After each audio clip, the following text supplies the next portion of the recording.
Hello, good morning, welcome to all. I hope सब लोग ठीक होंगे, सब बेहतर होगा। चलिएगा अपने टॉपिक पे आते हैं। लास्ट क्लास में हम लोग एडवर्ब को पढ़ रहे थे। एडवर्ब के क्लास 1 में हम सभी ने सीखा था एडवर्ब कितने प्रकार के होते हैं और एडवर्ब ऑफ टाइम, प्लेस को, मैनर को देखा था। सेकेंड क्लास में हमने एडवर्ब को और अच्छे से पढ़ा था, जिसमें कुछ इंपॉर्टेंट रूल्स भी आपको बताए गए थे और कुछ उससे रिलेटेड क्वेश्चंस भी करवाए गए थे और आपको बताया गया था कि एडवर्ब कैसे पहचानना है कि किस सेंटेंस में कौन सा वर्ड एडवर्ब है, कैसे उसका यूज करते हैं और क्वेश्चंस किस प्रकार से एग्जाम में पूछे गए हैं। आज के क्लास में हम लोग एडवर्ब ही पढ़ेंगे, लेकिन आज की क्लास में एडवर्ब को कुछ और इम्पोर्टेंट पॉइंट को देखते हुए पढ़ेंगे और हम लोग देखेंगे कि adverb of time, adverb of manner, adverb of action, adverb of frequency, जो भी सारे एडवर्ब्स हैं उनका एग्जैक्ट यूज कहाँ करना है। क्योंकि एग्जाम में कई बार क्वेश्चन आया है कि एक ही सेंटेंस को 4 तरीके से लिख देगा। I help always you, I always help you, I help you, last में always, always I help you. तो क्या इस ऑलवेज का एग्जैक्ट यूज आपको पता है?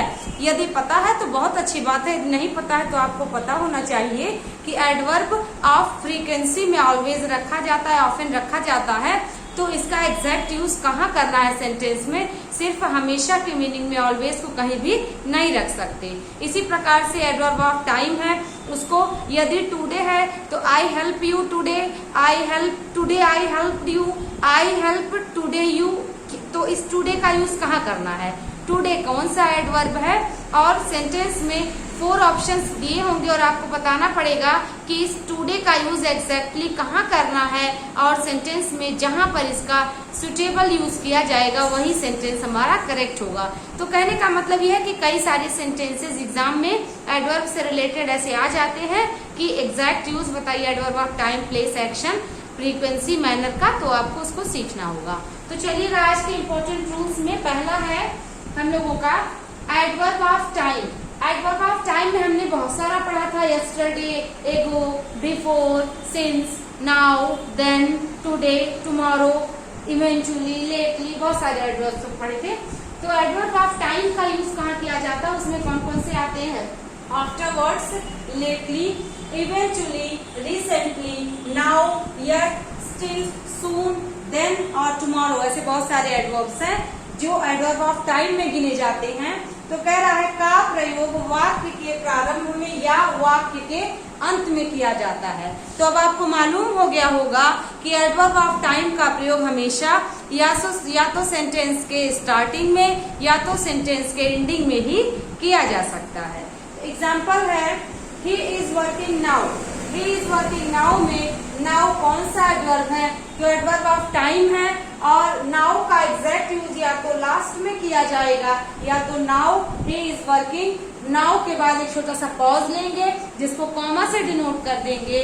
यदि कॉमा का नहीं भी यूज किया जाएगा तो भी उसको पॉज लेकर के ही बोलेंगे। तो इस नाउ का यूज आगे भी हो सकता है और लास्ट में भी हो सकता है, बीच में कहीं नहीं किया जा सकता। तो ये वाला कंफर्म हुआ।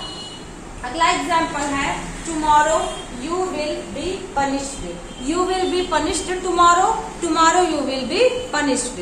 इसका मीन्स कल तुम्हारी पिटाई होगी, कल तुम्हें दंडित किया जाएगा, तुम्हें कल दंडित किया जाएगा। तो ये टुमारो आगे हो चाहे टुमारो लास्ट में हो, लेकिन टुमारो 2 ही जगह यूज हो सकता है, बीच में कहीं पर नहीं किया जा सकता। तो इसको भी आपने समझ लिया। और ये भी एडवर्ब ऑफ टाइम है, सेंटेंस पैसिव वॉइस में दिया गया है। Eventually it stopped raining. Eventually मतलब कहते हैं ना कि आकस्मिक, अचानक। तो क्या हो गया, बारिश रुक गई। तो इट स्टॉप्ड रेनिंग इवेंचुअली या eventually it stopped raining, both are correct. She goes to school daily. She goes to school daily में डेली एडवर्ब ऑफ टाइम है। तो यहाँ भी देखिए डेली का यूज लास्ट में हुआ है। Today he will come today. कुछ भी लिखा जाए तो वो भी हम लोगों का एडवर्ब ऑफ टाइम में आएगा टुडे। तो आई होप ये वाला आपको नियम समझ में आया होगा कि एडवर्ब ऑफ टाइम या तो स्टार्टिंग में या तो एंडिंग में यूज किया जा सकता है। नेक्स्ट है रूल एडवर्ब ऑफ फ्रीक्वेंसी। उसमें कौन कौन सा हो जाएगा, always, often, barely, rarely, twice, thrice, once, again, ऐसे बहुत सारे वर्ड्स हैं जो एडवर्ब ऑफ फ्रीक्वेंसी में रखे जाते हैं, जिनका यूज हमेशा क्या कह रहा है, सिंपल टेंसेस वाले वाक्य के अंत में बी फॉर्म वर्ब के बाद किया जाता है। वह केवल मुख्य क्रिया वाले वाक्य में क्रिया के पहले किया जाता है। क्या कहने का मतलब है, बी मीन्स आप जानते हैं, बी मीन्स होता है is, am, are, was verb. तो यहाँ पे कह रहा है बी फॉर्म वर्ब के बाद, यानी कि is, am, are, was verb के बाद ही एडवर्ब ऑफ फ्रीक्वेंसी का यूज होगा। और क्या कह रहा है, मुख्य क्रिया वाले वाक्य में मुख्य क्रिया के पहले, मेन वर्ब जो होगा मेन वर्ब के पहले और बी फॉर्म के बाद, यानी is, am, are, was verb दिया हो तो इसके बाद यूज करेंगे एडवर्ब ऑफ फ्रीक्वेंसी को। यदि is, am, are, was verb के साथ मेन वर्ब दिया है तो मेन वर्ब के पहले यूज करेंगे। यदि is, am, are, was verb यानी बी फॉर्म नहीं दिया है, सिर्फ मेन वर्ब दिया है तो मेन वर्ब के पहले करेंगे, बी फॉर्म के बाद मेन वर्ब के पहले। जैसे यदि सेंटेंस में दिया जाए आई ऑलवेज हेल्प यू, तो आई सब्जेक्ट है, ऑलवेज एडवर्ब है और हेल्प मेन वर्ब है। तो देखिए ऑलवेज का एग्जैक्ट यूज हेल्प के पहले हुआ, ना कि आई help always you, I help you always, always I help you, कुछ भी नहीं। आई ऑलवेज हेल्प यू मतलब मैं हमेशा आपकी मदद करता हूँ, हमेशा आपका मदद करता हूँ। तो यहाँ पे देखिए आई ऑलवेज हेल्प यू, अगर इसको कहा जाए आई ऑलवेज हेल्प यू, तो ये सेंटेंस आपका एक करेक्ट सेंटेंस है। ऑलवेज का सही यूज किया गया है, एडवर्ब ऑफ फ्रीक्वेंसी है, मेन वर्ब के पहले और देखिए बी फॉर्म के बाद। Be means is, am, are, was verb. तो एग्जाम्पल है he is always in time, तो यहाँ देखिए मेन वर्ब इसमें नहीं दिया गया है, बी फॉर्म ही दिया गया है, तो बी फॉर्म के बाद ऑलवेज का सही स्थान पे इसका यूज किया है। ऑलवेज आपका एडवर्ब ऑफ फ्रीक्वेंसी है, एडवर्ब ही जानना नहीं आवश्यक है, एडवर्ब का सही प्रयोग जानना आवश्यक है कि सेंटेंस में एडवर्ब का सही यूज कहाँ किया जाना है, कहाँ पर उसका सही रिप्लेसमेंट होना है, यह भी जानना आवश्यक है। अदरवाइज एग्जाम में क्वेश्चंस अब बहुत अलग अलग तरीके से पूछे जा रहे हैं। They often visit us in afternoon, afternoon क्या है, आफ्टरनून हमारा एडवर्ब ऑफ टाइम है, लेकिन यहाँ पे हम बात कर रहे हैं एडवर्ब ऑफ फ्रीक्वेंसी की, जिसमें ऑफन एडवर्ब ऑफ फ्रीक्वेंसी है। तो यहाँ देखेंगे आप दे, उसके बाद विजिट मेन वर्ब है, तो मेन वर्ब के पहले ऑफन का यूज किया गया है। ठीक है, तो आई होप आपको यही समझ में आया होगा, कंफर्म हुआ होगा। इसके बाद देखेंगे बार्किंग डॉग्स सेल्डम बाइट, कहते हैं जो गरजते हैं वो बरसते नहीं, एक प्रोवर्ब है, तो इसलिए बार्किंग डॉग से सब्जेक्ट है, बार्किंग एक प्रेजेंट पार्टिसिपल की तरह कार्य कर रहा है, डॉग एक नाउन है और जब वर्ब एडजेक्टिव की तरह कार्य करे और आईएनजी में रहे तो प्रेजेंट पार्टिसिपल होता है। ये पॉइंट आपने सीखा। इसके बाद देखिए बाइट, बाइट मीन्स होता है काटना, तो बाइट एक मेन वर्ब है, मेन वर्ब के पहले यहाँ पर हम लोगों का सेल्डम का यूज किया गया है। तो आई होप ये दोनों रूल्स आपको बहुत अच्छे से समझ में आया होगा, इसका स्क्रीनशॉट ले लीजिए। आगे कुछ और इम्पोर्टेंट रूल्स को देखेंगे। कह रहा है adverb of frequency, adverb of frequency हम लोगों ने पढ़ा, एडवर्ब ऑफ फ्रीक्वेंसी में दो और एडवर्ब हैं जिसको हम लोग नेवर और ऑलवेज कहते हैं। तो इसका यूज हम लोग कब करते हैं, नेवर का यूज हम लोग नेगेटिव सेंस में करते हैं, ऑलवेज का यूज हमेशा अफर्मेटिव पॉजिटिव सेंस में करते हैं। तो नेवर और ऑलवेज दो ऐसे वर्ड हैं जो एडवर्ब ऑफ फ्रीक्वेंसी हैं और इनका यूज इम्परेटिव सेंटेंस में भी मिलता है। तो इम्परेटिव सेंटेंस में जब नेवर और ऑलवेज का यूज होगा तो हमेशा सेंटेंस के स्टार्ट में होता है। तो सेंटेंस के स्टार्ट में होगा तो अगर नेवर का यूज होगा तो नेगेटिव और ऑलवेज का यूज होगा तो पॉजिटिव। तो देखेंगे कह रहा है नेवर और एंड का यूज हमेशा इम्परेटिव सेंटेंस के प्रारंभ में यानी पहले किया जाता है। तो देखिएगा नेवर मिस योर ट्रेन, यहाँ पे नेगेटिव में एडवाइस दी जा रही है और आप जानते हैं इम्परेटिव सेंटेंस में ऑर्डर, एडवाइस और रिक्वेस्ट की बात की जाती है। जब ऑर्डर दिया जाए तो ऑर्डर का डिनोशन होता है, एडवाइस दिया जाए तो एडवाइस का डिनोशन, रिक्वेस्ट किया जाए तो रिक्वेस्ट का डिनोशन, जब हम लोग एडवाइस की बात करते हैं तो ऑलवेज और नेवर को पढ़ते हैं। तो ऑलवेज और नेवर को देखेंगे तो यहाँ पे कह रहा है never miss your train. Never का यूज देखिए, अब क्या दे नेवर क्या है, तो एडवर्ब ऑफ निगेशन भी है और एडवर्ब ऑफ फ्रीक्वेंसी भी है। नेवर चीट एनीवन, किसी को कभी भी धोखा मत दो। ऑलवेज हेल्प द नीडी, हमेशा ऑलवेज हेल्प द नीडी मतलब जरूरतमंदों की हमेशा मदद किया करो। ऑलवेज स्पीक द ट्रूथ, सदा सत्य बोलो, तो हमेशा सच बोलो, ऐसे एडवाइस दी जाती है इम्परेटिव सेंटेंस में। और ऐसे में ऑलवेज का यूज, नेवर का यूज हमेशा सेंटेंस के स्टार्ट में किया जाता है। ठीक है, आई होप यहाँ तक समझ आया होगा आपको।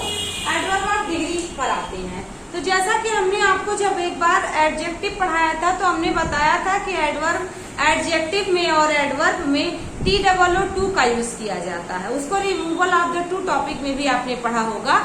तो removal of the two topic में आपने TOO, इसके बाद एडजेक्टिव एडवर्ब प्लस TO2 पढ़ा होगा। तो वही TOO को हम लोग एडवर्ब में भी पढ़ते हैं, रिमूवल ऑफ टू में भी पढ़ते हैं। एडवर्ब में उसका यूज क्या पढ़ते हैं कि ये TOO क्या होता है, तो ये एडवर्ब ऑफ डिग्री होती है, किसी की अच्छाई की, किसी की निगेटिव सेंस की, पॉजिटिव, कंपैरेटिव और सुपरलेटिव अवस्था डिग्री में कन्वर्ट करते हैं, डिग्री में हम लोग पढ़ते हैं। तो TOO और एनफ दो ऐसे एडवर्ब होते हैं जिनका प्रयोग हमेशा अलग अलग सेंस में होता है। जैसे TOO जब होता है यूज सेंटेंस में तो ये हमेशा निगेटिव सेंस में होता है। ये नॉट नेवर के साथ तो नहीं आता, लेकिन अपना मीनिंग सेल्डम, हार्डली, रेयरली, बेयरली की तरह निगेटिव सेंस में लेता है। तो कहीं भी TOO लिखा हो तो आप समझिएगा कि अगर लिखा हो ही इज टू स्मार्ट, तो टू स्मार्ट का मतलब इतना स्मार्ट है कि किसी को पसंद नहीं आ रहा है, निगेटिव सेंस में उसकी स्मार्टनेस को काउंट किया जा रहा है। तो TOO स्मार्ट का मतलब TOO का मीन्स होता है निगेटिव सेंस में ज्यादा पर्याप्तता, और TOO का मीनिंग भी होता है जैसे I purchase a pencil and pen TOO, इसका मतलब ऑल्सो का मीनिंग लेता है। ALSO ऑल्सो का मीनिंग हम लोग जब पढ़ते हैं तो भी के सेंस में पढ़ते हैं, वैसे ही ऑल्सो के स्थान पे हम लोग जब TOO का यूज करते हैं तो हम लोग वहां पर हम लोग भी का मीनिंग निकालते हैं। तो यहाँ देखेंगे यही कह रहा है कि जब TOO यूज होगा तो इसके बाद हम लोग एडजेक्टिव या एडवर्ब का यूज करेंगे। लेकिन वही एनफ की बात करें तो एनफ मतलब भी होता है सफिशिएंट, पर्याप्त, काफी।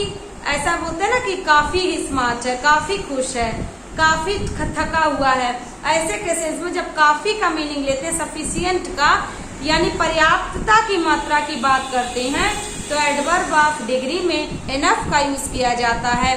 तो क्या ध्यान रखना होगा, एनफ के बाद हम लोग TOO का यूज करते हैं और एनफ के पहले एडजेक्टिव या एडवर्ब का यूज किया जाता है। लेकिन वहीं टू की बात करें तो टू के बाद एडजेक्टिव या एडवर्ब का यूज किया जाता है। यही डिफरेंस है दोनों में। देखना ये है कि TOO प्लस एडजेक्टिव या एडवर्ब का यूज बाद में होता है। देखिएगा He is too lazy to work hard, means इतना आलसी है कि काम नहीं कर सकता। तो याद करें आप, सो लगा करके एडजेक्टिव या एडवर्ब लिखते थे, इसके बाद that plus subject can not, could not का यूज करते थे। तो वहीं पर आपको देखना है ये टू का यूज लेजी के पहले किया जाएगा। अगर एग्जाम में he is lazy to work hard ऐसे लिखा हो तो सेंटेंस गलत हो जाएगा। लेकिन यदि सेंटेंस में ही इज, ये सेंटेंस में ऐसा लिखा होता he is lazy enough to work hard, तो सेंटेंस सही था। लेकिन he is lazy to work hard लिखा होगा तो गलत हो जाएगा। इसको ध्यान रखना है, तो इसको समझ लेंगे। ऐसे ये वाला एग्जाम्पल है, I am too weak to do it, मतलब मैं इतना कमजोर हूँ कि इसको नहीं कर सकता। यही अगर एनफ से आप लिखेंगे तो आप लिख सकते हैं he is weak enough to do it. तो क्या ध्यान रखना होगा, एडजेक्टिव के बाद हम लोग एडवर्ब के बाद हम लोग एनफ का यूज करेंगे, लेकिन जब टू का यूज करेंगे तो एडजेक्टिव या एडवर्ब के पहले किया जाएगा और दोनों के बाद TO2 प्लस वर्ब का इंफिनिटिव फॉर्म यूज किया जाएगा। तो एग्जाम्पल के थ्रू आपने समझा होगा, TOO2 वाला टू रहे तो इसके बाद एडजेक्टिव या एडवर्ब का यूज करना है, लेकिन जब एनफ की बात करेंगे तो एनफ के पहले एडजेक्टिव का यूज किया जाएगा, दोनों के बाद TO2 का यूज किया जाएगा। तो यहाँ पर देखेंगे she was too tired to go there, means इतना थक गया है कि वहां नहीं जा सकता, वहां जाने के लिए पर्याप्त थका है। एनफ से यही लिखा रहेगा, तो she was tired enough to go there. यहाँ पे देखेंगे example, he is good enough to help you। अगर यहाँ enough को हटा के TOO2 लिखे तो सेंटेंस गलत है, तब इसको ऐसे लिखना पड़ेगा, he is TOO2 good to help you। कभी जब आप किसी को टॉन्ट करते हो तो आप ऐसा यूज कर देते हो कि वह इतना अच्छा है कि आपकी मदद नहीं करेगा, इसका मीन्स उसकी अच्छाई को आप नेगेटिविटी में काउंट करवा रहे हो। ऐसे सेंस में TOO2 का यूज एडजेक्टिव और एडवर्ब के पहले होता है, लेकिन एनफ रहेगा तो एडजेक्टिव या एडवर्ब के बाद यूज होगा। और भी इसमें क्या एडवर्ब है सेंटेंस में, देखिएगा, हार्ड, हार्ड ये एडवर्ब ऑफ मैनर है, पहचानने का प्रयास करें। यहाँ पे देखेंगे इस सेंटेंस में कोई एडवर्ब नहीं है, लेकिन थर्ड वाले सेंटेंस में देयर है, तो देयर कौन सा एडवर्ब है, एडवर्ब ऑफ प्लेस है, स्थान का जिक्र किया जा रहा है, तो ये एडवर्ब ऑफ प्लेस को इंडिकेट कर रहा है। हार्ड एडवर्ब ऑफ मैनर को इंडिकेट कर रहा है। यदि आप रिकॉल करें तो आपको याद आएगा कि एडवर्ब ऑफ टाइम को व्हेन से ढूंढा जाता है, एडवर्ब ऑफ मैनर को हाउ से ढूंढा जाता है और एडवर्ब ऑफ प्लेस को वेयर से ढूंढा जाता है। एडवर्ब ऑफ फ्रीक्वेंसी को हाउ मेनी से ढूंढा जाता है और एडवर्ब ऑफ डिग्री को हाउ मच से ढूंढा जाता है। तो आपको समझ आया होगा। इस वाले सेंटेंस में देखिए क्या आगे एडवर्ब दिया हुआ है, बिल्कुल दिया हुआ है। यहाँ पर TOO2 डे लिखा है, तो टुडे कौन सा एडवर्ब है, एडवर्ब ऑफ टाइम। ठीक है, तो आई होप आपको बहुत मदद मिल रही होगी इस क्लास में। चलेगा, इसको भी स्क्रीनशॉट ले लीजिए। आगे कुछ और रूल्स को हम लोग पढ़ने का प्रयास करेंगे। आइए कुछ और इम्पोर्टेंट रूल्स को समझने का प्रयास करते हैं। एक एडवर्ब होता है ओनली। ओनली का यूज कई विद्यार्थी अपने अपने तरीके से समझते हैं, लेकिन ओनली का ऐसा कोई एग्जैक्ट रूल नहीं है कि ओनली का प्रयोग कहाँ करना है। सेंटेंस के स्टार्टिंग में करना है, सेंटेंस के लास्ट में करना है, सेंटेंस के मिड में करना है। कहने का ये मतलब है कि ओनली का प्रयोग सेंटेंस में जिसके लिए होता है सुटेबल, उसके साथ किया जा सकता है। यदि टाइम की बात हो या पीसेस की बात हो या किसी एक्शन की बात हो, तो जिस पर जोर डालते हुए वाक्य को कहा जाएगा, ओनली का प्रयोग उसी के साथ ही कर दिया जाएगा। तो समझने का प्रयास करेंगे। कह रहा है ओनली का प्रयोग उस शब्द के आगे होता है जिसके लिए यह प्रयुक्त किया जाता है। मतलब वही कहने का है कि ओनली का प्रयोग जिसके लिए सेंटेंस में होगा उसी के साथ ही रख दिया जाएगा। वर्ब, एडवर्ब और एडजेक्टिव, यानी कि वर्ब मीन्स क्रिया, एडवर्ब मीन्स क्रिया विशेषण और एडजेक्टिव मीन्स विशेषण के पहले लगता है। यानी आपने क्या समझा, कहीं भी वर्ब दिया हो, एडवर्ब दिया हो या एडजेक्टिव दिया हो तो उसके पहले ही ओनली का प्रयोग करेंगे। वर्ब, एडवर्ब, एडजेक्टिव के बाद ओनली का प्रयोग नहीं किया जा सकता। और कह रहा है तथा नाउन व प्रोनाउन के पहले या बाद में किया जा सकता है। क्या समझा आपने, वर्ब, एडवर्ब और एडजेक्टिव के हमेशा पहले ही किया जा सकता है, लेकिन जब नाउन या प्रोनाउन के लिए ओनली का प्रयोग करना हो तो पहले या बाद दोनों स्थान पे किया जा सकता है, लेकिन वर्ब, एडवर्ब, एडजेक्टिव के बाद नहीं किया जा सकता, हमेशा पहले ही यूज करना है। Let's see example. कह रहा है he had only 6 apples। आपने देखा he had only 6 apples, ये क्या है, 6 एक एडजेक्टिव है, numeral adjective, you can say adjective of number. Apples कौन सा नाउन है, एप्पल्स हमारा कॉमन नाउन है। तो यहाँ पर देखिए एप्पल्स हमारा कॉमन नाउन है, तो नाउन के हमेशा नाउन के पहले या बाद में किया जा सकता है, तो देखिए नाउन के पहले किया है। अगर ये दिया होता he had 6 apples only तो भी सही था, he had only 6 apples तो भी सही है, लेकिन he only ही ऐसा नहीं किया जा सकता था। तो इस सेंटेंस में only का सही प्रयोग किया है नाउन या प्रोनाउन के पहले या बाद में कभी भी। He gave his book to her only। आपने देखा यहाँ पर किसी लड़की को किताब देने की बात हो रही है और सिर्फ उसी को ही किताब देने की बात हो रही है, तो ओनली वन गर्ल है, इसलिए उस गर्ल पे एम्फेसाइज करते हुए ओनली का प्रयोग कर दिया गया। तो यहाँ पे कह रहा है he gave his book, उसने अपनी किताब दिया, किसको दिया? सिर्फ उसी को दिया। तो क्या हो जाएगा? हर ओनली मतलब सिर्फ उसी को दिया। लेकिन अगर सेंटेंस में होता कि सिर्फ किताब ही दिया तो उस ओनली का प्रयोग किताब के आसपास होता, न कि हर के आसपास होता। यहाँ हर पर एम्फेसाइज किया जा रहा है, इसलिए हर के साथ ओनली का प्रयोग है। लेकिन जब किताब पर एम्फेसाइज होता तो ओनली का प्रयोग किताब के आगे पीछे होता। इस प्रकार से आप जान पाएंगे कि ओनली का प्रयोग जिस पर एम्फेसाइज किया जाता है एम्फेटिक तरीके से, वहीं पर ओनली का प्रयोग किया जाएगा। यहाँ पर लड़की पर जोर दिया जा रहा है, इसलिए ओनली का प्रयोग सिर्फ उसी के सेंस में है कि सिर्फ उसी लड़की को अपनी किताब उसने दिया। नेक्स्ट सेंटेंस है I believe only half what he said, मतलब मैंने विश्वास किया। किस पर विश्वास किया? आधी बातों पर जितना उसने कहा, यानी जो कुछ भी किया कहा उसने, उसके आधी बातों पर मैंने विश्वास किया। तो विश्वास पर जोर दिया जा रहा है और आधे पर जोर दिया जा रहा है, इसलिए यहाँ पर I believe only half of what he said. तो ओनली का प्रयोग देखिए हाफ के पहले हो गया और बिलीव के बाद हो गया। तो यहाँ पे हाफ पर जोर लग रहा है, इसलिए कह रहा है वो ओनली हाफ ऑफ द, मतलब जो कुछ भी उसने कहा उसके सिर्फ आधी बातों पर मैंने यकीन किया। तो आई होप आपको यहाँ तक समझ आया होगा। नेक्स्ट सेंटेंस है I will buy only one, मैं खरीदूंगा। क्या खरीदूंगा? Only one. तो वन मतलब सिर्फ एक को खरीदूंगा, तो यहाँ पे वन आपका एक क्या है? एक संख्या है। यहाँ पे वन एडजेक्टिव की तरह कार्य कर रहा है, ना कि प्रोनाउन की तरह। तो यहाँ पे देखिएगा ओनली वन, तो ओनली क्या है? वन के लिए हुआ है, इसलिए यहाँ पर ओनली वन के पहले यूज हुआ है। साइन ओनली हेयर, हेयर क्या है? एडवर्ब ऑफ प्लेस है, तो एडवर्ब ऑफ प्लेस के पहले साइन यानी सिग्नेचर यहाँ पे करो, तो सिर्फ यही सिग्नेचर करना है। ऐसे सेंस में ओनली का प्रयोग साइन के बाद और हेयर के पहले हुआ है। और भी बहुत इंपॉर्टेंट रूल्स को हम लोग सीखेंगे।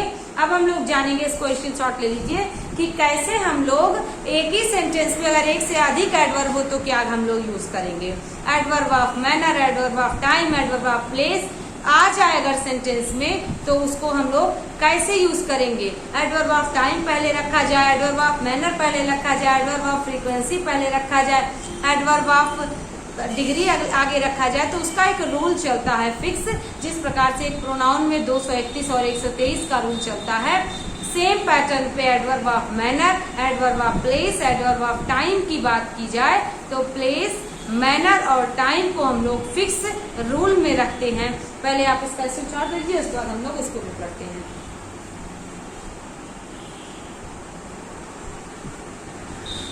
अब देखेंगे यदि सेंटेंस में एक से अधिक एडवर्ब आ जाए, मीन्स व्हाट। जैसे अगर कह दिया जाए यहाँ, आज, स्कूल में, पिछली रात, आज रात, कल रात, कुछ भी ऐसे वर्ड्स का यूज कर दिया जाए तो एडवर्ब का प्रयोग सेंटेंस में एक से अधिक बार हो सकता है और एक से अधिक प्रकार के एडवर्ब आ जाते हैं। तो अभी का हमारा रूल ये है कि यदि सेंटेंस में adverb of manner, adverb of place, adverb of time का प्रयोग होता है तो इसका सुटेबल क्या है? सुटेबल इसका क्रम है MPT। MPT का मतलब adverb of manner, adverb of place, adverb of time. Adverb of time हमेशा लास्ट में रहेगा, एडवर्ब ऑफ प्लेस बीच में रहेगा और एडवर्ब ऑफ मैनर हमेशा स्टार्टिंग में रहेगा। यदि सेंटेंस में तीनों ना करके कोई दो का प्रयोग हो जाए तो दो का प्रयोग में यदि एडवर्ब ऑफ मैनर और टाइम आता है तो एम्प्टी हो जाएगा। यदि एडवर्ब ऑफ प्लेस और टाइम आ जाता है तो पीटी हो जाएगा। और एक आता है तो आपको पता ही है कि प्लेस का प्रयोग, टाइम का प्रयोग हमेशा अंत में होता है। ठीक है, तो आपने सीखा कि यदि एक से अधिक एडवर्ब यूज हो और उसमें adverb of manner, adverb of place, adverb of time आया हो तो adverb of manner, adverb of place, adverb of time को एमपीटी के रूल में लिखते हैं। मुझसे इंटरव्यू में इंटरव्यूअर ने एक क्वेश्चन भी पूछा था कि एडवर्ब ऑफ टाइम, फ्रीक्वेंसी और एक्शन को सेट करके दिखाइए। तो उसको ऐसे क्वेश्चन से पूछ लेते हैं। रिटन एग्जाम में भी, इंटरव्यू में भी पूछा जाता है। तो इंटरव्यू में मुझसे पूछा गया था ये कि एडवर्ब ऑफ टाइम, मैनर और एक्शन, मैनर और प्लेस को एक क्रम में लिख के दिखाइए। तो ऐसे क्वेश्चन रिटन और इंटरव्यू कभी भी पूछा जा सकता है। तो एमपीटी का रूल आता है adverb of manner, adverb of place और एडवर्ब ऑफ टाइम यदि सेंटेंस में है तो एडवर्ब ऑफ मैनर, प्लेस और टाइम लिखा जाएगा। लेकिन यदि कोई दो है तो हम लोग यदि एडवर्ब ऑफ मैनर और एडवर्ब ऑफ प्लेस है तो ये क्रम चलेगा, प्लेस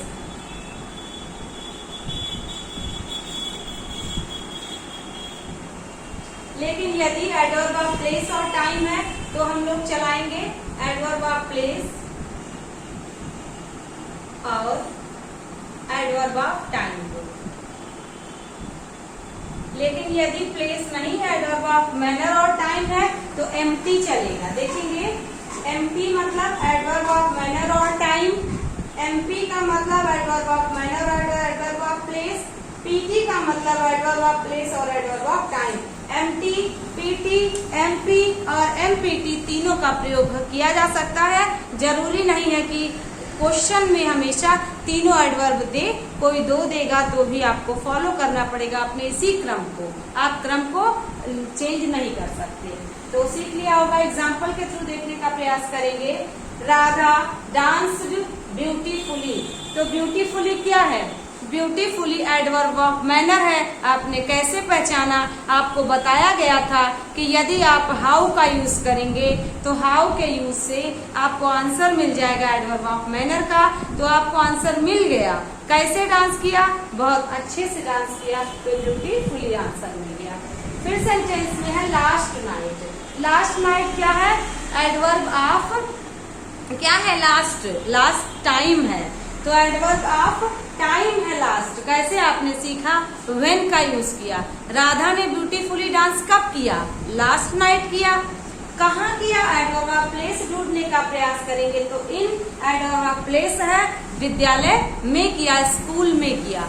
तो एडवर्ब ऑफ प्लेस, मैनर और टाइम में आपने हाउ से मैनर को ढूंढा, व्हेन से टाइम को ढूंढा, वेयर से प्लेस को ढूंढा। तो आपने पाया कि यहाँ पर एडवर्ब ऑफ मैनर तो सही लिखा है, लेकिन एडवर्ब ऑफ टाइम और एडवर्ब ऑफ प्लेस को गलत स्थान पे लिखा है। एडवर्ब ऑफ प्लेस पहले होना चाहिए था, एडवर्ब ऑफ टाइम लास्ट में होना चाहिए था, जैसा कि एमपीटी का रूल कहता है। तो अब सेकेंड सेंटेंस को, इसी को आपने सुधारा। तो आपने लिखा Radha danced beautifully in the school last night. तो ब्यूटीफुली आपने देखा एडवर्ब ऑफ मैनर हो गया, इन द स्कूल में इन एडवर्ब ऑफ टाइम हो गया, और लास्ट नाइट में लास्ट एडवर्ब ऑफ प्लेस हो गया, है ना। एडवर्ब ऑफ प्लेस इन हो गया और एडवर्ब ऑफ टाइम टी हो गया। तो आपने देखा एमटीटी का सीक्वेंस जिसमें फॉलो हो वही सेंटेंस हमारा करेक्ट है। इन प्लेस है, लास्ट टाइम है, ब्यूटीफुली मैनर है। आगे का सेंटेंस है रमेश रैन इन द रेस फास्ट। तो यहाँ पे क्या है? इन क्या है? इन एक एडवर्ब ऑफ प्लेस का डिनोशन कर रहा है और फास्ट एडवर्ब ऑफ मैनर का डिनोशन कर रहा है। तो आपको पता है एडवर्ब ऑफ मैनर पहले होना चाहिए, एडवर्ब ऑफ टाइम बाद में होना चाहिए, क्योंकि वह कैसे दौड़ा, तेजी से दौड़ा। तो कैसे दौड़ा से आपने निकाला तो एडवर्ब ऑफ मैनर मिला। कब दौड़ा, टाइम मिल जाता। कहाँ दौड़ा? रेस में दौड़ा। तो रेस में दौड़ा प्लेस है, इसलिए ये क्रम हमारा इनकरेक्ट है। सही क्रम हो जाएगा Ramesh ran fast in the race. Fast manner है, इन एडवर्ब ऑफ टाइम है। ठीक है, तो इसको एडवर्ब ऑफ प्लेस है। तो इसको हम लोगों ने प्लेस देखा, ये एडवर्ब ऑफ मैनर था। यहाँ देखेंगे he will in he will arrive today here. तो यहाँ पे ही विल अराइव पहुंच जाएगा आज यहाँ। यहाँ क्या है? एडवर्ब ऑफ प्लेस है। टुडे क्या है? टुमारो क्या है? एडवर्ब ऑफ टाइम है। क्या सीक्वेंस सही लिखा है? He will arrive tomorrow here गलत है। पहले यहाँ पे एडवर्ब ऑफ प्लेस आना चाहिए, यानी एडवर्ब ऑफ प्लेस पहले आएगा, टाइम बाद में आएगा, तो पीटी का रूल फॉलो होगा। और एडवर्ब ऑफ मैनर पहले आएगा और प्लेस बाद में आएगा, तो एमपी का रूल फॉलो होगा। एमपी को भी कर सकते थे मैनर और टाइम को, है ना। तो मैनर और टाइम को जब हम लोग करते तो यहाँ पे हम लोग टाइम का डिनोट करते, तो इसको हम ऐसे लिख सकते थे, I did it fast last day. तो देखिएगा लास्ट क्या है, फास्ट क्या है, तो फास्ट एडवर्ब ऑफ मैनर है, लास्ट एडवर्ब ऑफ टाइम है, तो एमटी का रूल फॉलो हो गया। तो आई होप आपको समझ में आया होगा कि किस प्रकार से एडवर्ब ऑफ मैनर, प्लेस और टाइम का सीक्वेंस होता है। एमपीटी, एमटी, पीटी, ठीक है, और एमटी, एमपी कुछ भी आप समझे, लेकिन एमपीटी का भी रूल फॉलो होगा। चलिएगा, अब कुछ ऐसे एडवर्ब्स हैं जिनका यूज हम लोग देखेंगे कुछ अलग तरीके से। जैसा कि आपने देखा स्कार्सली, रेयरली, हार्डली और सेल्डम, नेवर, ऑफन और ऑलवेज। तो उसमें अगर ऑलवेज और ऑफन को हम लोग हटा दें तो स्कार्सली, रेयरली, हार्डली और नेवर तथा सेल्डम का प्रयोग निगेटिव सेंस में होता है। और एक पॉइंट और ध्यान रखना, इनके साथ नॉट का प्रयोग कभी नहीं किया जाता है, लेकिन ये नेगेटिव मीनिंग अपना लेके चलते हैं। तो कह रहा है इनका प्रयोग वर्ब टू बी के बाद। वर्ब टू बी के बाद का मतलब बी फॉर्म के बाद, यानी is, am, are, was verb के बाद हमेशा होता है और मेन वर्ब के पहले होता है। मेन वर्ब का मतलब जो वर्ब टेंस के अकॉर्डिंग सेट होते हैं, जैसे हैव है तो वर्ब का third form, do, does, did है तो वर्ब का फर्स्ट फॉर्म, विल, शैल है तो वर्ब का फर्स्ट फॉर्म। तो जो वर्ब के first form, second form, third form, ING form, ये सब होते हैं, ये सब मेन वर्ब होते हैं। तो इनके क्या कह रहा है, इनके पहले यूज करना है और बी फॉर्म के बाद यूज करना है। Scarcely, rarely, hardly, often, never, seldom और ऑलवेज का यूज इनके बाद और मेन वर्ब के पहले यूज करना है। एग्जाम्पल है शी लिसन्स। लिसन के बाद फिक्स प्रीपोजिशन टू का प्रयोग होता है। तो she listens never to the radio, बिल्कुल गलत। अभी आपने देखा मेन वर्ब के पहले यूज करना है। तो मेन वर्ब इस सेंटेंस में लिसन है तो लिसन के पहले नेवर का यूज किया जाएगा, ना कि लिसन के बाद किया जाएगा। ऐसा अपना मर्जी नहीं लगाना है कि कहीं भी उठा करके रख दिया, मीनिंग भी कंप्लीट कर लिया, बिल्कुल गलत। इसका एक एग्जैक्ट प्लेस निर्धारित किया गया है कि किसका प्रयोग, scarcely, rarely, hardly, often, never, seldom, always का प्रयोग बी फॉर्म के बाद मेन वर्ब के पहले यूज करना है। तो शी लिसन्स के बाद नेवर का यूज ना करके she never listens to the radio, मतलब वह रेडियो कभी भी नहीं सुनती है, ये करेक्ट है। अगला एग्जाम्पल है सुमन इज राइट ऑलवेज, बिल्कुल गलत। आपको बताया गया बी फॉर्म के बाद यूज करना है, यानी कि आई एम ऑलवेज हैप्पी। कई बार आप कहते हो ना ही इज ऑफन अनहैप्पी, तो इसका मतलब बी फॉर्म के बाद यूज करना है। तो यहाँ पे ऑलवेज का गलत यूज है। She Suman is always right, is के बाद बी फॉर्म के बाद ऑलवेज का यूज करेंगे तभी करेक्ट होगा। अगला एग्जाम्पल है he is often late, he is late often, often he is late, सब कुछ गलत हो जाएगा, पूरा एकदम करेक्ट है। He is often late, late एक एडवर्ब की तरह कार्य कर रहा है, गेट लेट देर होना, इसके पहले ये भी एडवर्ब है, परंतु ये एडवर्ब ऑफ टाइम है, ऑफन एडवर्ब ऑफ फ्रीक्वेंसी है। तो इनका प्रयोग हमेशा बी फॉर्म के बाद यूज यानी इज एम आर के बाद करना है। नेक्स्ट एग्जाम्पल है ही रेयरली हेल्प्स मी। तो he helps me rarely, he helps rarely me या रेयरली ही हेल्प्स मी, सब कुछ गलत है। ही रेयरली हेल्प्स मी मतलब वह दुर्लभ यानी कि बड़ी मुश्किल से कभी कभी मेरी मदद कर दिया करता है, तो हो जाएगा ही रेयरली हेल्प्स मी। ये सेंटेंस में कई बार एग्जाम में रेयरली आया है, पहला क्वेश्चन बना है कि रेयरली को अंडरलाइन करके पूछा है कि पहचानिए, तो आपको पहचानना है रेयरली एडवर्ब ऑफ फ्रीक्वेंसी है। दूसरा क्वेश्चन बना है रेयरली का सही use, he rarely helps me, he helps me rarely, he helps rarely me, तो आपको पता है ही रेयरली हेल्प्स मी ही सही है।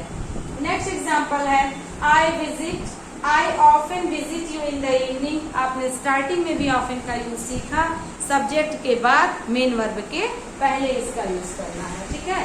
तो इसको हम लोग देख लेंगे बहुत अच्छे से। अब हम लोग देखेंगे क्या है कुछ अलग यूज। अलग में क्या है, जैसे हम लोगों ने देखा है एक पॉइंट हम लोगों ने सुना है, एक वर्ड सुना है, उस वर्ड का नाम होता है इन्वर्जन। इन्वर्जन क्या होता है? इन्वर्जन जो होता है, इन्वर्जन में हम सभी जो कुछ वर्ड होते हैं जैसे कि सेल्डम हो गया, हार्डली हो गया, नो सूनर हो गया, स्कार्सली हो गया, ये कुछ ऐसे वर्ड्स होते हैं जिनका प्रयोग इन्वर्जन की तरह किया जाता है। इन्वर्जन का मीन्स जब आप देखिए सेंटेंस में इंट्रोगेटिव सेंटेंस तो ना रहे, लेकिन सेंटेंस को इंट्रोगेटिव फॉर्म में लिखें तो वो स्टाइल इन्वर्जन कहलाती है। जैसे आपने देखा होगा जब आप इंट्रोगेटिव सेंटेंस को पढ़ते हैं तो इंट्रोगेटिव सेंटेंस में हेल्पिंग वर्ब के बाद सब्जेक्ट के बाद मेन वर्ब आता है। ये हम लोगों का क्या होता है, इंट्रोगेटिव का रूल होता है। जब हम लोग इसको देखते हैं इन्वर्जन के स्टाइल में, तो इन्वर्जन का मतलब सब्जेक्ट के बाद मेन वर्ब आए और सब्जेक्ट के पहले हेल्पिंग वर्ब आए, सेंटेंस इंट्रोगेटिव ना रहे लेकिन पैटर्न वही रहे, तो वो इन्वर्जन कहलाता है। तो कुछ ऐसे एडवर्ब हैं, कौन कौन से हैं? वो है हम लोगों का नो सूनर, हार्डली, स्कार्सली, ये कुछ एडवर्ब हैं जो इन्वर्जन को फॉलो करते हैं। मीन्स जब इनका प्रयोग सेंटेंस में किया जाएगा तब इनका प्रयोग सेंटेंस में करते समय हम लोगों को जैसे सेल्डम दिया है, स्कार्सली दिया है, हार्डली दिया है, नो सूनर दिया है, ठीक है। तो स्कार्सली, हार्डली और नो सूनर जब सेंटेंस में दिया रहे तो इसके बाद हमेशा हेल्पिंग वर्ब आता है और हेल्पिंग वर्ब में हैड आ सकता है, डिड आ सकता है, ठीक। और यहाँ पर भी हेल्पिंग वर्ब पहले आएगा, आप ऐसे भी समझ सकते हैं, इसको इरेज कर दें, सब्जेक्ट आएगा, मेन वर्ब आएगा।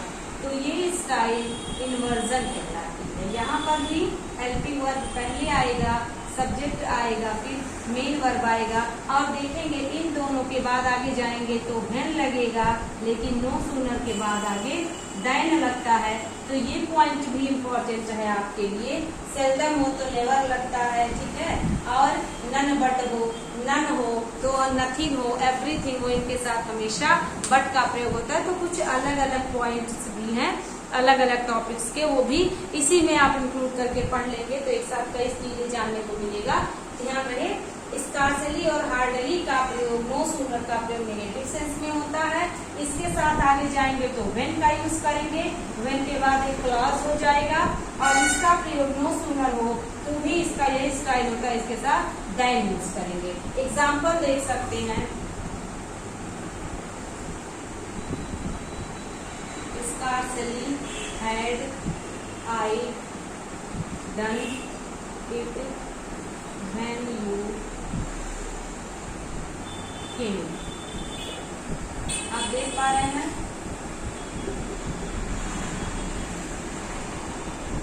hardly had she got it when she came here। No sooner did I entered the room than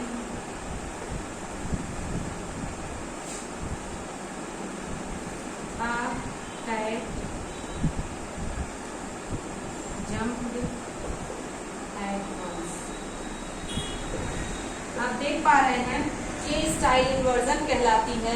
यहाँ पर आपने देखा स्कार्सली के बाद देखिए हैड, डिड का यूज हुआ है, डिड का यूज होगा तो वर्ब का फर्स्ट फॉर्म, और हैड का यूज जब करेंगे तो हमेशा वर्ब का थर्ड फॉर्म आएगा। लेकिन सब्जेक्ट के बाद इंट्रोगेटिव के स्टाइल में यूज होना इन्वर्जन कहलाता है। तो आप इसको बहुत अच्छे से इसको देख लीजिए। इससे रिलेटेड कुछ और एग्जाम्पल्स को हम लोग देखते हैं, इसके बाद हम लोग कुछ और क्वेश्चंस को देखते हैं।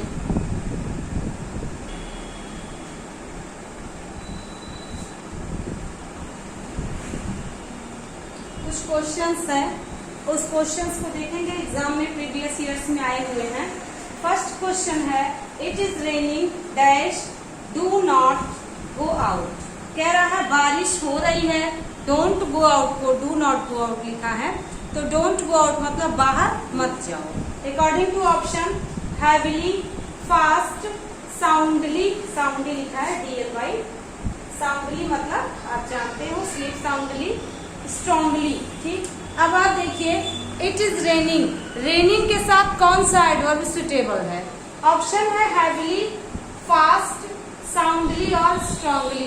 तो यहाँ पे देखिए जब दृढ़ता और मजबूत का सेंस होगा तब न स्ट्रॉन्गली लिखेंगे। बारिश, भयंकर बारिश हो रही है, भारी बारिश हो रही है, इसके लिए एक आइडियम यूज होता है कैट्स एंड डॉग्स।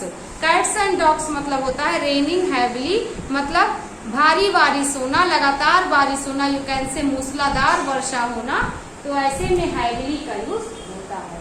फास्ट नहीं, फास्ट किसी एक्टिविटीज को कहते हैं। साउंडली हमेशा स्लीप के लिए लगता है, स्लीप साउंडली। स्ट्रॉन्गली पर्सन के लिए लगता है, ना कि बारिश वगैरह के लिए।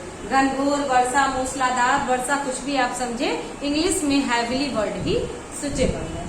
तो आई होप ये समझ आया होगा कि ये रेनिंग के लिए एग्जैक्ट एडवर्ब हैविली है। ठीक है, अगला सेंटेंस है, I do my work dash carefully to make mistake. ठीक ना, तो यहाँ पे देखिए कि TO2 आया है, एक सेंटेंस में एक क्लू दिया है, उस क्लू के आधार पे आपको समझना होगा कि यहाँ पर क्या यूज होना चाहिए। तो मैं कार्य को करता हूँ किस लिए? गलती करने के लिए? बिल्कुल नहीं, मैं कार्य को इतना केयरफुली करता हूँ कि मुझसे कोई गलती ना हो। इस सेंटेंस को कहने के लिए आपको मैंने बताया था जब TOO2 और 2 का यूज हो। देखेंगे, याद करें आप, TOO2 के साथ TO2 का यूज हो तो यहाँ पर हम लोगों को पता होना चाहिए इसके बाद हमेशा एडजेक्टिव या एडवर्ब लगता था। तो केयरफुली एक एडवर्ब है, वर्क को मॉडिफाई कर रहा है, इसलिए यहाँ पर सो केयरफुली नहीं लगेगा, क्योंकि सो के साथ ये वाला टू नहीं आता, सो के साथ हमेशा दैट आता है, इसलिए ये सो नहीं लगेगा। वेरी के साथ टू का प्रयोग नहीं होगा और मोर के साथ भी नहीं होगा, क्योंकि मोर केयरफुली होता तो टू मेक मिस्टेक नहीं होगा। ठीक है, गलती करने के लिए मैं बहुत केयरफुली कार्य करता हूँ, बिल्कुल नहीं, मैं इतना केयरफुली कार्य करता हूँ कि मुझसे कोई गलती ना हो। आपको मैंने बताया था कि इसका प्रयोग हमेशा नेगेटिव सेंस में होता है, कि मैं इतना पॉजिटिवली मैं उसको करता हूँ कि मुझसे कोई गलती ना हो। इसका प्रयोग हमेशा नेगेटिव सेंस में होता है और इसके साथ नॉट का प्रयोग नहीं किया जाता, तो इसलिए ये वाला करेक्ट हो जाएगा, सेकेंड ऑप्शन। आगे का क्वेश्चन है, you can not loss what you dash had. आपको क्या करना है? आप कई बार कहते हो ना कि तुम्हारे पास जो है ही नहीं वो तुम खोओगे क्या, या तुम उस चीज को कब खोओगे, कैसे खोओगे जो तुम्हारे पास है ही नहीं। तो ऐसे सेंस में ये वाला कंप्लीट हो जाएगा। एक बार हैड में से आप पास होना का सेंस है, मीनिंग निकल रहा है, ये हेल्पिंग वर्ब नहीं है, ये मेन वर्ब है, इसको भी ध्यान रखिएगा। ये हैड यहाँ मेन वर्ब की तरह यूज हुआ है, हैड वो पास्ट परफेक्ट वाला हेल्पिंग वर्ब नहीं है, हैड, हैज और हैव। ठीक है, तो उसको समझेंगे आप। यहाँ पे जो हैड यूज हुआ है वो पास्ट परफेक्ट की तरह ना यूज होके ये मेन वर्ब की तरह यूज हुआ है। तो एक बार, वंस मीन्स एक बार, हमेशा मीन्स जो हमेशा तुम्हारे पास था वो नहीं, कोई चीज नहीं है अस्तित्व में कि जो ना खोए, हर चीज खो जानी है। एक बार तुम्हारे पास था वो भी गलत, जो तुम्हारे पास कभी नहीं था वो तुम कैसे खो सकते हो, या जो तुम्हारे पास है ही नहीं वो तुम कैसे खो सकते हो। इस सेंस में यहाँ पर नेवर का यूज हम लोगों का करेक्ट हो जाएगा। एडवर्ब सभी हैं और सभी एडवर्ब आप फ्रीक्वेंसी और टाइम प्लेस को ही डिनोट कर रहे हैं। ये एडवर्ब आप वंस भी फ्रीक्वेंसी, ऑलवेज भी फ्रीक्वेंसी है, नेवर भी फ्रीक्वेंसी है और अगेन भी क्या है, फ्रीक्वेंसी है। She has only dash friends, तो शी हैज ओनली, ओनली का प्रयोग किसके लिए हो रहा है, फ्रेंड्स के लिए, इसलिए वो फ्रेंड्स के साथ लगा हुआ है। तो अब देखिए fewer friends, few friends, a few friends, less friends. तो आप अगर रिकॉल करें तो आपको एक पॉइंट बताया गया था और वो पॉइंट ये था कि जब सेंटेंस में फ्यू का प्रयोग होगा तो फ्यू के साथ अ फ्यू के लाइन में और द फ्यू के लाइन में किसका यूज करना है, इज का प्रयोग हमेशा नंबर के लिए यूज होता है, ध्यान है ना। और जब आपको बताया गया था लिटिल प्रयोग होता है, अ लिटिल प्रयोग होता है और द लिटिल प्रयोग होता है, तो इसका प्रयोग हमेशा क्वांटिटी के लिए होता है। इतना पॉइंट आपको रिकॉल हुआ होगा। Little, a little, the little का प्रयोग हमेशा क्वांटिटी के लिए होता है, लेकिन few, a few, the few का प्रयोग हमेशा नंबर के लिए होता है। तो जब सेंटेंस में नंबर की बात होगी तो फ्यू फॉलो होगा। तो अब आप सोच रहे होंगे कि मैम यहाँ तो लिटिल आया ही नहीं है। आपको फिर से रिकॉल कराते हैं। लिटिल एक वर्ड हमने बताया था, लिटिल, लिटिल पॉजिटिव डिग्री की एडजेक्टिव है, थोड़ा के सेंस में। इसका लेस कंपैरेटिव होता है और इसका लीस्ट सुपरलेटिव होता है। तो अब यहाँ पे ये पॉजिटिव डिग्री का हो गया और ये कंपैरेटिव डिग्री का हो गया, ये सुपरलेटिव डिग्री का हो गया। तो ये वाला लेस यहाँ पर आया है, तो आपने जान लिया कि लेस का प्रयोग हमेशा क्वांटिटी के लिए होता है। ये लिटिल का ही कंपैरेटिव डिग्री है, इसका प्रयोग हम निगेटिव सेंस में नहीं कर सकते हैं। लिटिल का प्रयोग निगेटिव सेंस में करते हैं। और लेस का कंपैरेटिव डिग्री, लीस्ट का कंपैरेटिव लेस है और लीस्ट सुपरलेटिव है, लिटिल पॉजिटिव है और ये क्वांटिटी के लिए यूज होता है, इसलिए लेस नहीं हो सकता। ये काउंटेबल नाउन है फ्रेंड्स, फ्रेंड्स को गिना जा सकता है, इसलिए यहाँ पर हम लोग लेस का यूज नहीं करेंगे। फ्यूअर का यूज भी नहीं कर सकते हैं, क्योंकि फ्यूअर का यूज जब कंपैरेटिव सेंस में, कम के सेंस में होता है तो हम लोग करते हैं, लेकिन यहाँ पर उसका कोई जिक्र नहीं हो रहा है। यहाँ पर फ्यू और अ फ्यू में से ही कोई एक हो सकता है। फ्यू का प्रयोग आपको फिर से ध्यान होगा कि ना के बराबर के सेंस में हो, जब निगेटिव की बात हो। तो जब निगेटिव सेंस में हम फ्यू का यूज करेंगे तो फ्रेंड्स तो हमारे ओनली कह रहा है, मतलब ना के बराबर मित्र नहीं है, मित्र तो हैं लेकिन कितने हैं, ओनली 1 2 3 4 5 है। तो अ फ्यू फ्रेंड्स मतलब बहुत कम है, लेकिन इतने भी कम नहीं है कि ना के बराबर का भाव झलके। तो few, a few, the few में फ्यू का प्रयोग हमेशा हम लोग निगेटिव सेंस में, लिटिल का प्रयोग हमेशा निगेटिव सेंस में करते हैं। लेकिन जब हम लोग बात करते हैं किसकी, जब हम लोग अ फ्यू की और द फ्यू की बात करते हैं, अ लिटिल और द लिटिल की बात करते हैं, तो वहाँ पर पॉजिटिविटी की बात होती है, निगेटिविटी की बात नहीं होती है। तो यहाँ के ये सारे क्वेश्चंस को आप देखने के बाद एक आइडिया लगा पाए होंगे।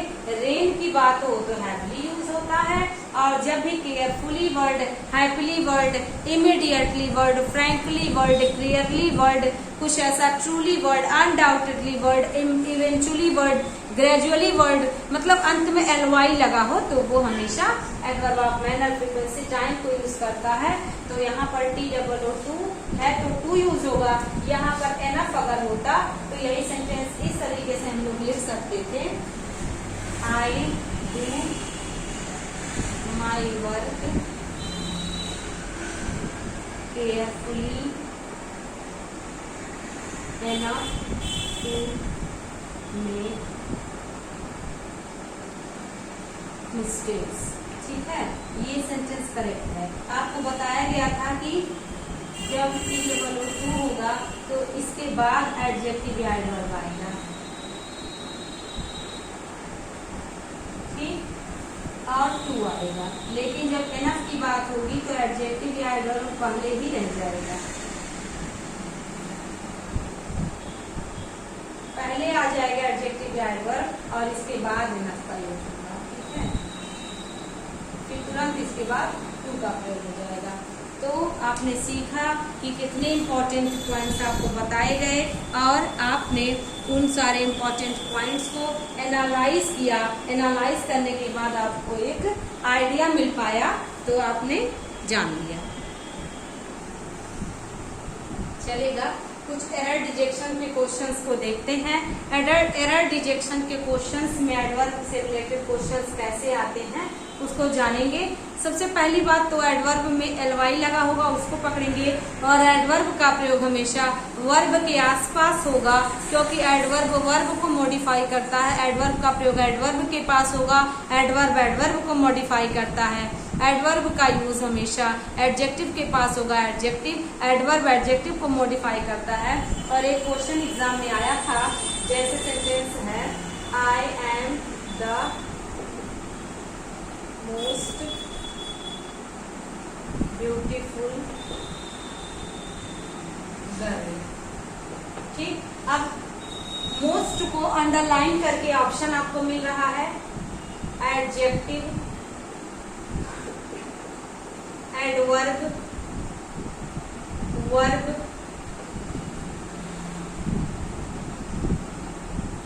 नाउन। ये सेंटेंस एग्जाम में आया है। आपको पता है कि आप ब्यूटीफुल एक एडवर्ब एडजेक्टिव है, ब्यूटीफुली कर दें तो एडवर्ब हो जाएगा, लेकिन आपको ध्यान है मोस्ट की बात। तो आपने देखा होगा मच का, मेनी का, मोर और मोस्ट कंपैरेटिव सुपरलेटिव होता है, अर्थात आपने ज्यादातर मोर और मेनी का यूज, मोस्ट का यूज आपने पढ़ा है, बट एडजेक्टिव में पढ़ा है। तो उसी बात को ध्यान में रखते हुए आप एग्जाम में एडजेक्टिव लगा सकते हैं, लेकिन आपको बताया गया है एडवर्ब एडजेक्टिव को भी मॉडिफाई करता है, इसलिए ये मोस्ट एक एडवर्ब है, मोर एक एडवर्ब है, the higher you go, the higher you confused. तो द हायर एक एडजेक्टिव है और इसके पहले एडवर्ब का प्रयोग मोर हायर, मोर है ना, इस तरीके से आता है, the more you, the more. तो ऐसे में ये मोर, मेनी, मोस्ट एडजेक्टिव को भी क्वालिफाई करेगा, तो ये एडवर्ब होगा। No sooner I had spoken then he left no error. तो यहाँ पर आपने सीखा एक इन्वर्जन का स्टाइल। इन्वर्जन में सेंटेंस हमेशा इंट्रोगेटिव की तरह लगता है और सेंटेंस निगेटिव सेंस में यूज होता है। तो यहाँ पे देखेंगे नो सूनर के साथ देन का यूज होता है, तो देन का यूज किया गया है, लेकिन ये वाली स्टाइल गलत है। जब ये चीज ऐसे लिखा होता नो सूनर हैड आई, तो ये स्टाइल करेक्ट था, परंतु ये गलत है। नो सूनर आई हैड ना होकर के नो सूनर हैड आई होगा, यही इन्वर्जन है, ठीक है। अगला सेंटेंस है, ये एग्जाम में आए हुए सेंटेंसेस हैं। Unless we work /careful we may overlook, ये डबल लुक ओके है, overlook b/something in the contract c/no error। आपने गलती ढूंढ ही ली होगी। Unless we work careful बिल्कुल गलत, क्या होना चाहिए unless we work carefully। क्यों? क्योंकि देखिए केयरफुली एक एडवर्ब है और ये वर्ब को मॉडिफाई कर रहा है। केयरफुल एक एडजेक्टिव है और यहाँ एडवर्ब हम लोग ध्यान देंगे, वर्क के बाद एडवर्ब आएगा ना कि एडजेक्टिव आएगा, तो इसलिए केयरफुली वर्ड क्या हो जाएगा, हम लोगों का करेक्ट डिजेक्शन हो जाएगा। अगला है ऑल दो सुधीर रैन /very fastly he could b/not catch the moving train। Very fastly कहीं आपने पढ़ा है? नहीं पढ़ा होगा, क्योंकि वेरी फास्ट होता है, वेरी फास्टली नहीं होता, ठीक है। तो वेरी फास्ट करेक्ट है, फास्टली वर्ड गलत है। ऐसे लेट और लेटली का आपने देखा होगा, लेट का प्रयोग होता है हमेशा, लेट का प्रयोग देर के सेंस में होता है, लेकिन लेटली और लेटेस्ट की बात करें तो इसका प्रयोग हाल ही में के अर्थ में होता है, तो उसको भी समझेंगे। तो आई होप आपको एक आइडिया लगा होगा, एडवर्ब की क्लास 1, क्लास 2, क्लास 3 आज की समझ में आई होगी और आपने जाना होगा एडवर्ब के इम्पोर्टेंट रूल्स कैसे अप्लाई करने हैं एग्जाम में और कैसे क्वेश्चंस होते हैं। तो उम्मीद करते हैं आपको क्लास बहुत अच्छी लगी होगी। तो आप मिलते हैं नेक्स्ट क्लास में। आज की क्लास कंप्लीट होती है। Thank you.